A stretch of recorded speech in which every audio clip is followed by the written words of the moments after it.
Alright. Welcome back to Toyo's channel, everyone. And as you know, this year is the 25th anniversary for the Pokemon series.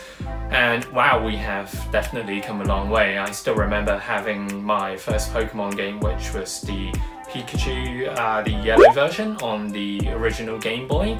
And then we moved on to the gold and silver with the Game Boy Color, if I remember correctly. Wow, it's been 25 years already. Today what I want to do is to show you some of the plushes that I have been purchasing over the past few years with my previous trips to Japan.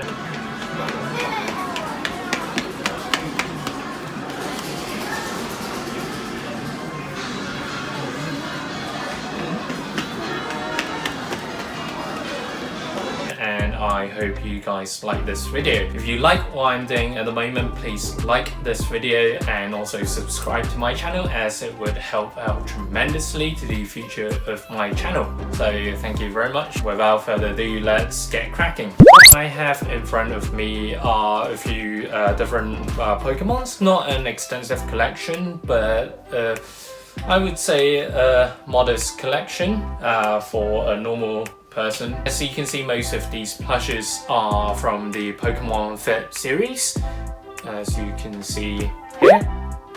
So this collection came out, if I remember correctly, a few years ago. So what they intended to do was to release every single Pokemon, starting with the original 151 Pokemons, as we have back in the days, Charmander, and also the Squirtle.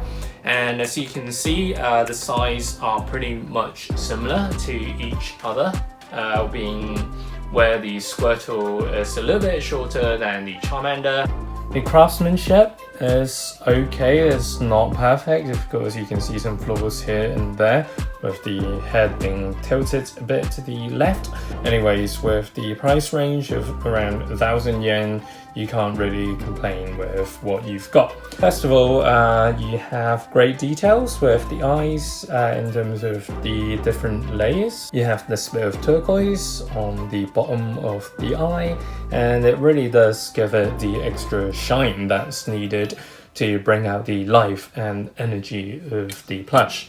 And also you can see the claws on the feet. Moving on to the other side, at the back you see this small flame which is stitched on, and it's definitely some additional great details. And secondly, we have got Squirtle, and as you can see, the eyes are a good resemblance to what was portrayed in the anime. And on the body, you have got the stitching depicting the different linings of the bottom of the shell, which is definitely a neat touch because they've even added the same or similar coloring in terms of the lines that they've used when stitching on. You can vaguely see the toes as well on here. So moving on to the back of the shell, again they have used a similar coloring to the shell for the linings, and on the tail you have got the swirl shaped tail, and you cannot open it. For me personally, I have never had much love for Bulbasaur. Sorry about that for those Bulbasaur lovers out there, but these two are definitely my favorite starters. We have the Totodile, and as you can see, the jaw is pretty nicely put together, and you can see the teeth, but they are all over the place in terms of how they are stitched on in terms of directions. But not to worry, it's not a detail that I would lose sleep over. On the body, you have got the stripe symbol here. You can vaguely see the claws as well, same color as the body, of course. There's 5 here, and there's 5 here as well. They have done extra stitching to give the shape of the toes a more dynamic touch. And moving on to the back of the plush, you can see the spikes on the back and as well as on the tail, and I really love the side stitching, the embroidered pink that goes along with the spikes, which is of the similar color. And for Symphoquill, moving on to the back, it feels more like a polystyrene or polyester kind of material, and it's composed of 2 layers, the yellow and orange. As you can see, it has the shaped spike, which represents the fire element, of course. And it is definitely a neat touch in terms of what fabric they have chosen, because if they were to go with the usual cotton, it wouldn't be as dynamic, because as you can see here already, a bit shiny and reflective, and really shapes up to how usual plushes would portray flames in other series as well. Pikachu.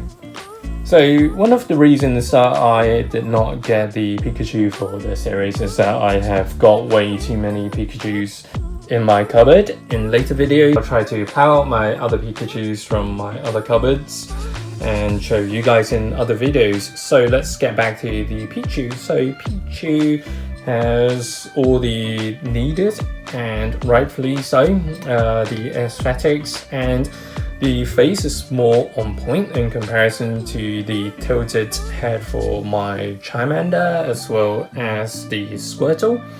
So with Pichu, needless to say, it's the baby version of Pikachu, and here you can see the 2 cheeks, which is a very nice detail because they have added the extra stitching similar to the mouth, but it just really gives the extra oomph to the plush itself. Moving on to the back, again the similar black details on the neck area as well as the tail. Overall, it's a really nice plush to have in your collection.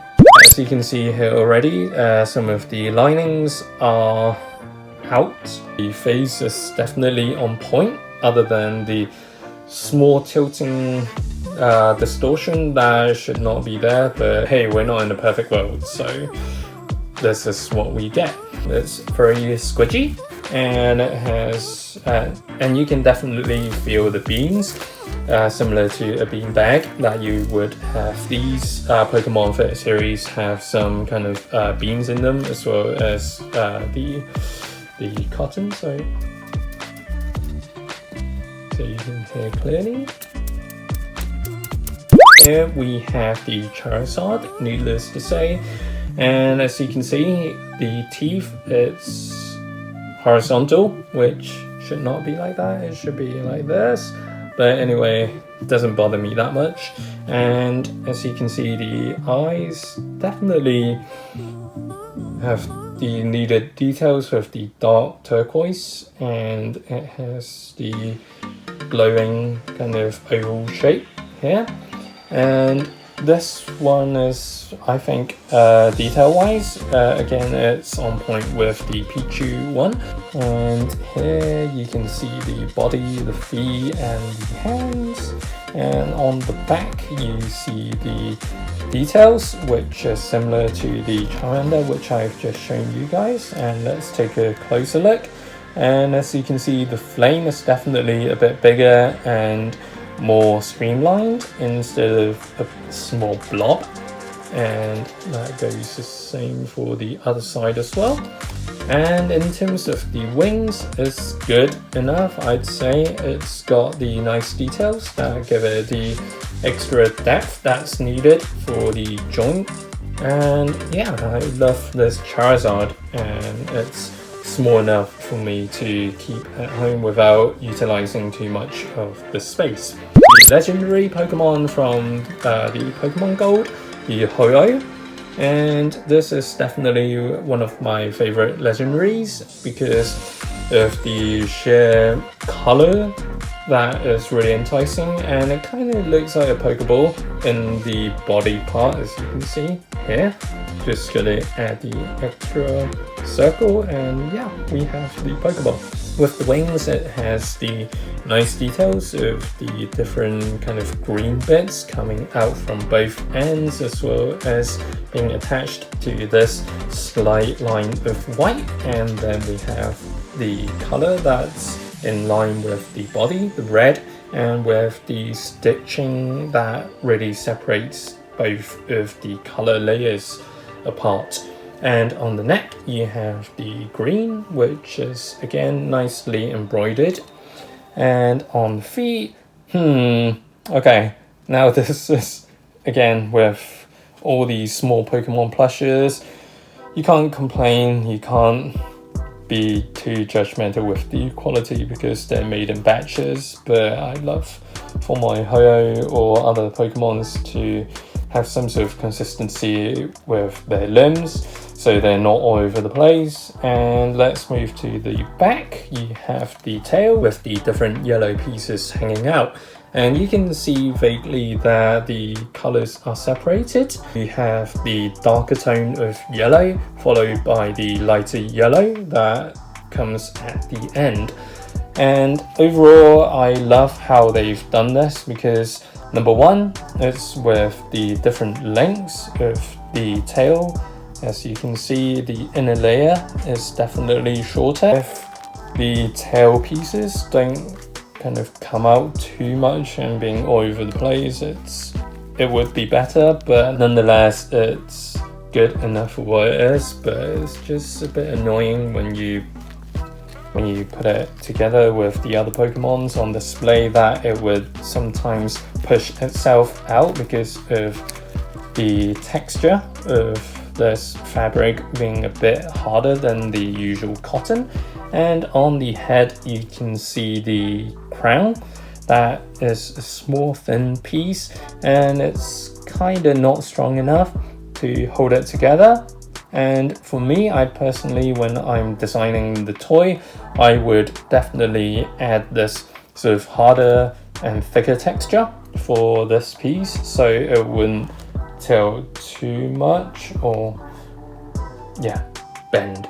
And last up we have the Pokemon doll series. As you can see, the quality, it's a bit messy in terms of how they have assembled the toy together, because with all the stitching, again similar to the Pokemon Fit series I've just shown you guys, you can't complain too much with the quality, but however this is tilting way too much. And with the head, it's kind of cute with the unintentional tilt, but although I'd like my plushes to be more symmetrical on both sides, especially with the wings, and look, it's just a bit weird looking at it this way.